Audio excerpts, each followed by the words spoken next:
Je crois qu'aujourd'hui, ce sera mon dernier coup de gueule de pratiquement toute l'année 2018. Et Dieu sait si j'en ai eu quelques-uns.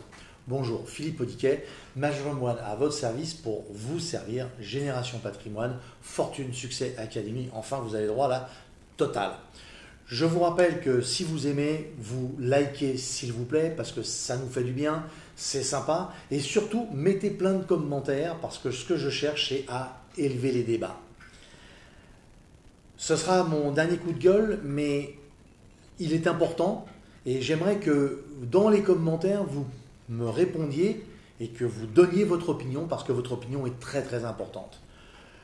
Sur tout ce qui vient de se passer sur ces derniers mois, je crois qu'on se trompe de combat. Rassurez-vous, je n'ai pas la science infuse, je n'ai pas la solution.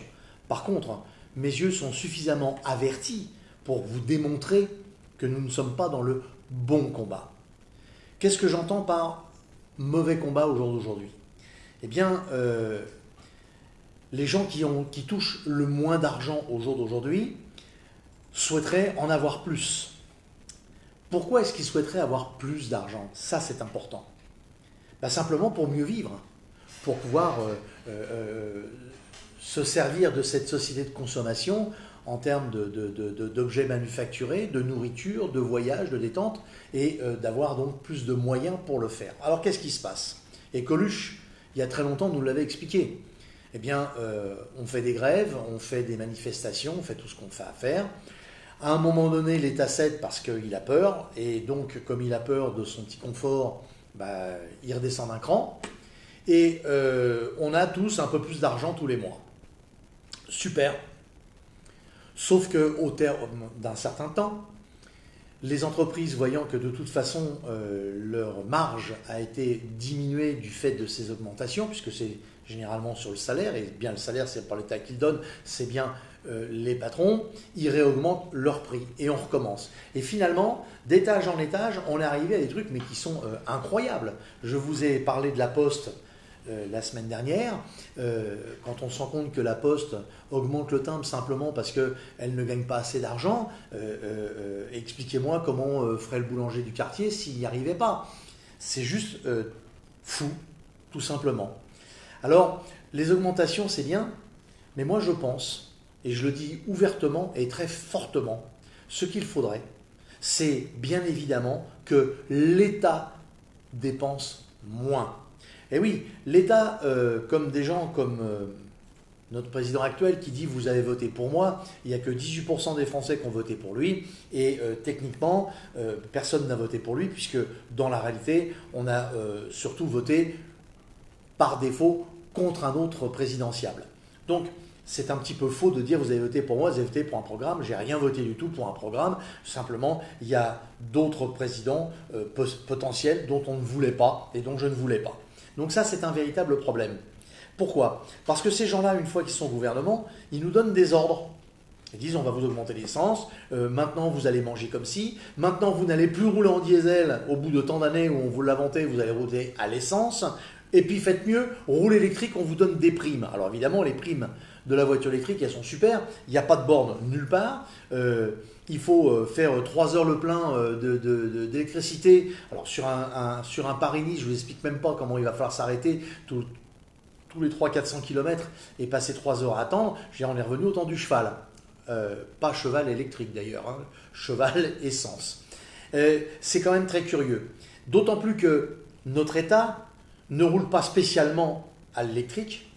Et si notre gouvernement décidait de diminuer un petit peu ses frais, et ce n'est pas pour autant qu'on virera nos fonctionnaires dont on a tant besoin, simplement, il va falloir quand même qu'on comprenne pourquoi lorsqu'un ministre ou un président se déplace, il y a 10 voitures, 25 motos, des chevaux, des machins, des ceci, des cela, il n'y en a pas forcément l'utilité. Dans les pays nordiques, il y a même des ministres qui vont en vélo au travail.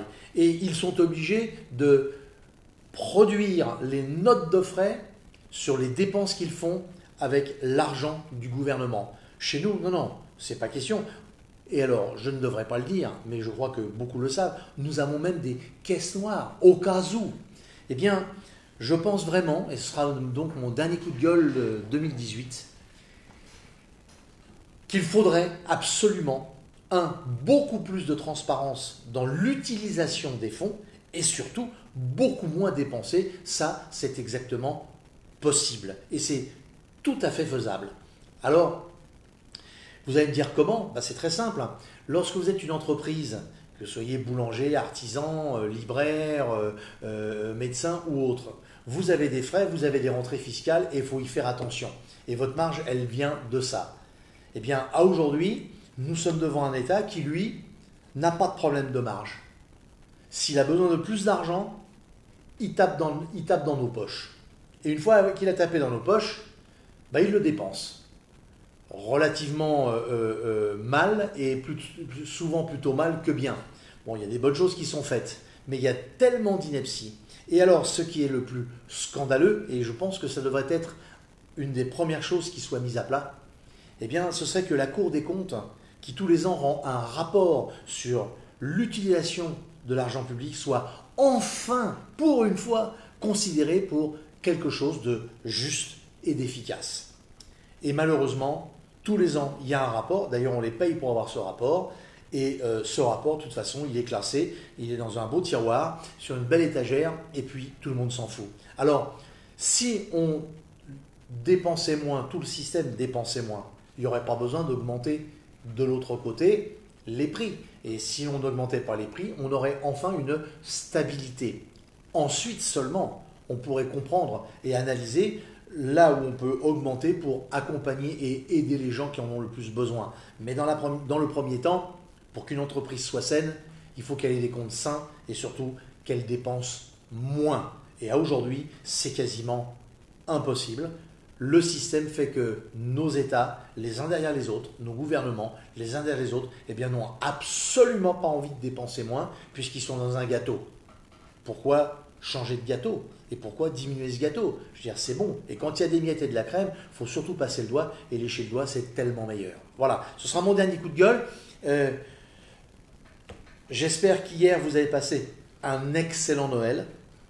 Et j'espère que vous avez eu beaucoup de cadeaux, surtout les enfants, parce que eux, ils sont encore à peu près purs et certainement qu'ils y croient. Alors moi, je vais tenter d'y croire comme eux et je vais tenter de penser que l'année prochaine, on aura peut-être le vote blanc et que peut-être nos gouvernants vont se décider à dépenser moins. Vous savez, quand on fait un repas de fête comme hier, pour Noël, hier soir, lundi, il y a quelque chose qui m'étonne toujours. C'est que nous, on se bagarre pour mettre des bonnes choses sur la table, ça nous coûte des fortunes, et on nous explique qu'on peut faire des repas de luxe à moins cher. Beaucoup de grands chefs peuvent faire un repas à 5 € par personne, 10 € par personne. Tout le monde le raconte, tout le monde le dit avec des recettes extraordinaires. Alors, il faudra m'expliquer comment se fait-il que nos gouvernants ne peuvent descendre que dans des très très très grands restaurants et ne peuvent dépenser que des fortunes pour arriver à simplement se nourrir, parce que se nourrir, c'est la base de notre existence. Allez, j'espère que votre Noël a été super cool. Et puis profitez bien de vos enfants, de vos petits-enfants. Profitez de celles et ceux que vous aimez. Je vous dis à mardi.